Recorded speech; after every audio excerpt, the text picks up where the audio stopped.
Foundation. It is my privilege to present this AED to the Alexander Brown Hall student hostel at the University College Hospital in Ibadan.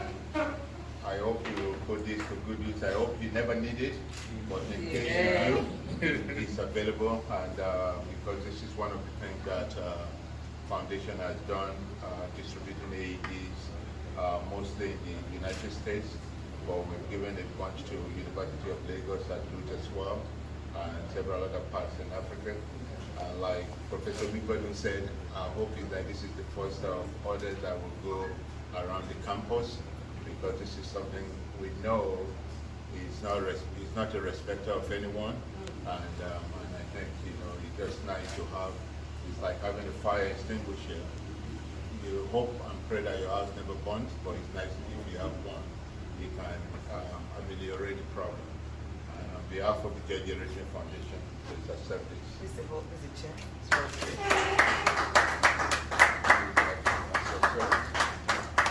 On behalf of the students of Alexander Brown Knights, for which we were one season, we want to extend our appreciation for this wonderful donation in this AED from Alexander Brown Hall. And we're indeed grateful for the donation, and I'm sure that the students will actually put it to good use, and they will also get appropriate training. Incidentally, one of the assistant hall wardens, Dr. Idufu, teaches them AED as an anesthetist. So I'm sure we'll be able to use it appropriately and then make good use of it. And like Madam Provost said, we still expect more. Because others will be. Thank you so much. Thank you. I'm going to ask the students on behalf of all the students in the College of Medicine to make a response. The provosts, Dr. and Mrs. SOGADES, the whole management, on behalf of the students, I want to thank you all for this generous donation. We are very impressed and delighted to see that the college management as well as our alumni are looking out very well for our welfare. And as the provost said also, we'll be expecting more. And what else? You're going to also give back? When we can, yes. Yes, yes, make sure you give back. Somebody's looking after you. Yes, thank you very much. Thank you. Thank you. Thank you. I'll just tell you briefly about our organization and the CoMUI Consultants and Research Institute. I finished training in 1996 in cardiac electrophysiology. Of note, when I was a student here at UCH, there was really nothing established solidly as a specialty or distinct specialty in the field of electrophysiology. And the first cardiac ablation in the world was done in 1987. And so, when I got to the United States, I worked with different mentors. One of the guys that stayed in this room when I went to interview was a fellow alumni here at Ibadan, Dr. Akimboboye, and from there we're both cardiologists and we've gone in different career paths. But we started this organization in the southern part of the United States after I moved there from New York, and we created a mission to provide the highest level of comprehensive healthcare management. And our goal then was that we would create a standard that is comparable to anywhere else in the world. And we're able to grow the practice and the institution to one of the top centers in the southeastern part of the United States. And in some of the procedures that we do, we are either in the top 10 or top 15 in the US. Which you have to remember, we have the Cleveland Clinic, the Harvard, and all the other things that are here. So we're able to build a program. Over the past 25 plus years, we have also evolved as an institution. We have created multiple electrophysiology centers in Georgia and different parts. The most interesting and most particular to me is when we created the Georgia Arrhythmia Foundation, which is basically what has enabled us to be more engaged in some of the community efforts. We've been participating in sponsored clinical trials since 1997. We're part of the big study in sudden cardiac arrest called SCOT-F, where implantable defibrillators were used to prevent sudden death. And we've also created investigator-initiated studies. Go back one second, please. Yeah. And this experience whereby we created a technique where you will use ultrasound or echocardiography to completely implant a pacemaker. And this concept came during my travels back to Nigeria, when sometimes we were doing cases in Lagos, we lost power, and the cath lab was not able to be operational, but it could operate the echocardiogram machine. And I have used similar techniques to do temporary pacemakers in the United States. So we got a grant from Electronic Corporation to do a pilot study about using echocardiography as a complete tool, no fluoroscopy, no cath lab, to be able to completely implant the pacemaker. And from that idea, we're able to now work with Medtronic to now create special leads that will be more visible on echocardiography, and we are beginning clinical studies on that technique. It will be in 23 centers in the United States. So that I went from a single center experience to multiple centers. We've also, worked with many students that have rotated with us and our community engagement efforts. Thank goodness. Thank you very much, Dr. Felix Olayinka, for that, I would say, thought-provoking presentation. There's so much we can do together. You have reached out to us, and now the onus is upon us to respond appropriately. There's so much, like I said, you can do. You've taken us through what you have done in a part of the world where, let's say, things work. One of the things that I know happen in the US is this merit. So, and it helps a lot. When you have merit, then it makes things easier. And then, of course, when people are patriotic and loyal to the system, and when people want to bring things together and bring change, I believe in this country we also have people like that who want positive transformation. Of course, you always find people who don't, for reasons personal to them. But I believe that we can do things and work things out so that we can have something that, like you said, there's nothing like that presently in West Africa. And you've been going to East Africa and Egypt, and you are our son. So I don't know what the problem is, but I'm ready as for at the time God has given, opportunity God has given me to be in leadership. I'm here to build. And that's what I've been doing since I took office. And obviously for this sort of thing, we need strong partnership with usage, working in synergy together based on the requirements. So I'm going to take responses to this. I don't know, I know the deans have to go for accreditation. I don't know if you want to comment very quickly. Let me continue with the protocol. It's good to have you, the SOGADES. You've done a lot, especially this annual event that you slate for Nigerian Cardiac Society, and I've also listened in to some of your lectures. Thank you very much.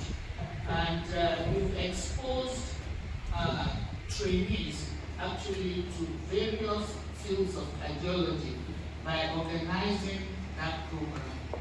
And a number of them who JAPA are also having some visions that they can hang on to when they leave. It might not be actualized immediately, but you've sown the seed, and that seed will germinate by the special grace of God. So on behalf of the Director of the Institute of Cardiovascular Diseases, Professor S.O. Omokwejo, who is unavoidably absent, I bring you his warm greetings. The Institute is at its infancy, sort of, and we have started thinking of how to attract people and funds. And one of the ways in which I've suggested to him is that we have some postgraduate courses. 2 of them have been structured already. We only want to take it up for approval. The first one you mentioned, which I'm glad you did, because almost every cardiac patient ends up in heart failure. They come to us very late. And some years back, I mentioned the idea of us having cardiac rehabilitation program in the hospital. Like everything else, once you don't control the funds, it becomes difficult. So, having said that, we are planning on having an MSc program in cardiac rehabilitation. Still living on the existing protocol. Good to see you, sir. And thank you, sir, and ma'am, for coming. We really learned a lot from you, sir. Like my boss said, the way forward, the academic end is good, and like in baby, without the practical end, it's as if you're just coming. And I think we need to put our house in order, get a functional cath lab that's directed at our hospital personnel representative. If you have a good cath lab, then you can start. People have talked about a movable CHAM team that you can start with something. Unfortunately, at least there's no functional CHAM in the hospital now. Not only affecting us, even orthopedic surgeons to do some minor cases. That's how bad we are. Starting with CHAM, which is cheaper to maintain, which is sold, at least they are selling it in Nigeria by GE, and you can start with something to make life better. And to make matters worse, you have to economy with complete backup, with wide escape. You cannot insert a temporary pacemaker wire. What you just do is give it to people whether to work or to not work. Sometimes we have external our what do they call it now? No, our defibrillator, which has this external pacing pad. You have to sedate them and now apply the pad, which is painful, which to me, I think, is modern age. So those are the problems that we have. Then we have patients now coming up with hypertrophic cardiomyopathy that needs ICD. The good thing is that they can go to Lagos, but now price is not the best of all because private sector is different from government sector. 10 million is not a small money, and those are the problems that we have. And I hope that things will get better so that at this collaboration we welcome this. We have so many of them. WPW, we have so many of them here that there's something we can do for them. When they come, we only cardiovascular and nothing more. Cardiovascular drugs, we have to source for it ourselves. And not all of them are readily available. And those are the problems that we have. Thank you very much, sir. It's nice to have this feedback. To save time, I'll just go ahead and speak. I'm a pediatric cardiologist. I am here for pediatrics. Well, I just want to start off from the fact, from that pediatric point of view, that the CMAC is here, ably represented by a class of 2000. I'm a class of 2000. Now, I think we need to do, right from now, even before all of this starts, what will keep patients alive to be able to benefit from this? I think that is bedrock. I have a child ranging from maybe 10 months with WPW. You can imagine calibrating a 10-month-old. We've done that. I thank Dr. Ajay. UCH didn't even have a pediatric part with our defibrillator. Dr. Ajay gave us his own pediatric parts. And we had to calibrate this baby maybe like 4 or 5 times. I don't even know where she is now. I don't know. So, to even keep those people alive until this comes up, that's number 1. Number 2, to make real our dreams, our promises, because there must be a place. And there must be co-funding, co-support. I know my Professor Mokojo, the institute was supposed to have the federal government contribution and that from the partners. The federal government part is so draggy.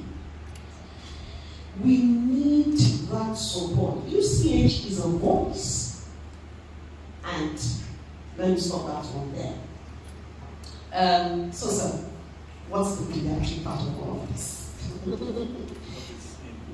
Yes. So we want to be able to hear that we will have the pediatric part of the whole story. Our own very simple children, SVTs, WBW, usually. Our atrial fibrillations are very few, but SVTs, WBW, and how this is going to come for us. Like, madam, I agree, ma'am, absolutely, that if we're able to have a faculty of cardiology, we can start off being with that faculty, but I do agree, an academic component domiciled in the institute, a clinical component within the University College Hospital.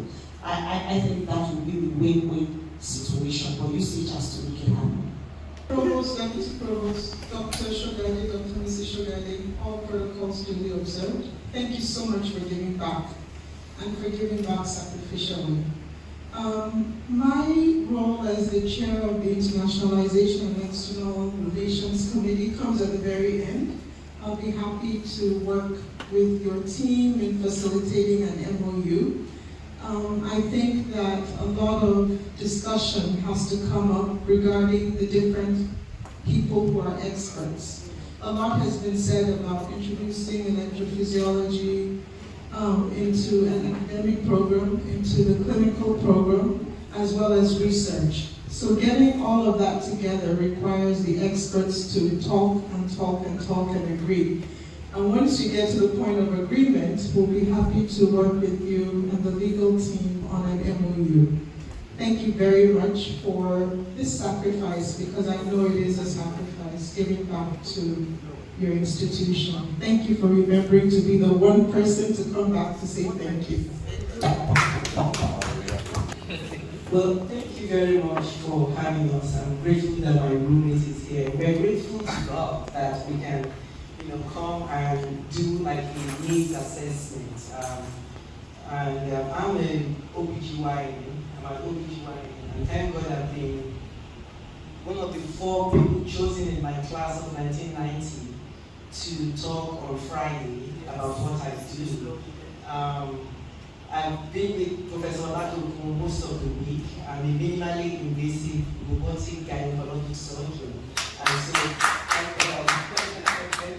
so we've been talking a lot about laparoscopic surgery, but just, we're grateful to God for this forum. We're very prayerful people, and we're just saying, what God wants to use us to do with our profession back to our alma mater. So thank you very much for this audience. Well, thanks to all, and I've written some notes. I think the most heart-wrenching is the pediatric patient. I think you that one went straight to the heart, And when I was training with the pediatric, there was a pediatric electrophysiologist named Dr. Gerson, who was considered one of the fathers of pediatric electrophysiology It was at Duke, and we used to see patients come from South Africa at that time. And then they did not have a fellow, so as an adult, if the fellow would go and scrub to help in the pediatric patients. So when I started practice, I was doing pediatric cases, then we had pediatric electrophysiologists, so I kind of gravitated away from that. But there is a colleague who is in Rwanda now, and she talked, I said, I'm going to give you a call to see what can they do to help this baby. He's doing a sabbatical from the University of Michigan, and he's part of, he's not even African. He just said, we just want to come and spend time here. And as we're talking about, he's helping to develop a pediatric cardiology program based on electrophysiology. And as we evolve, because a lot of these things honestly depends on human relationships.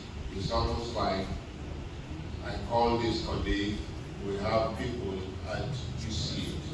But first of all, we have a facility that people can go train with. His name is David Bradley, whether it's in Rwanda or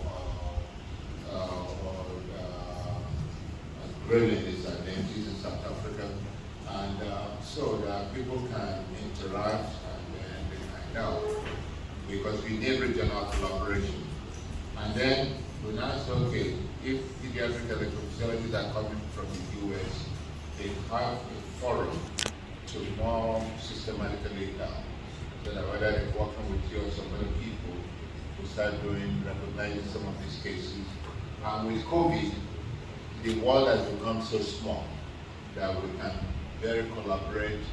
And sometimes 3 a.m. I'm analyzing EKG, giving recommendation to people in Lagos, do this, do that for managing what we call electrical storm when they go into incessant PT. And so I think those are very useful things.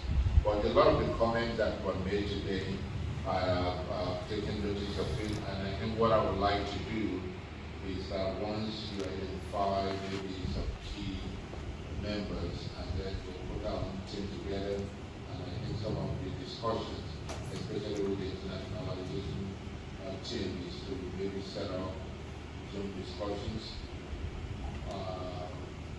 Out the back on this side again, perhaps in July.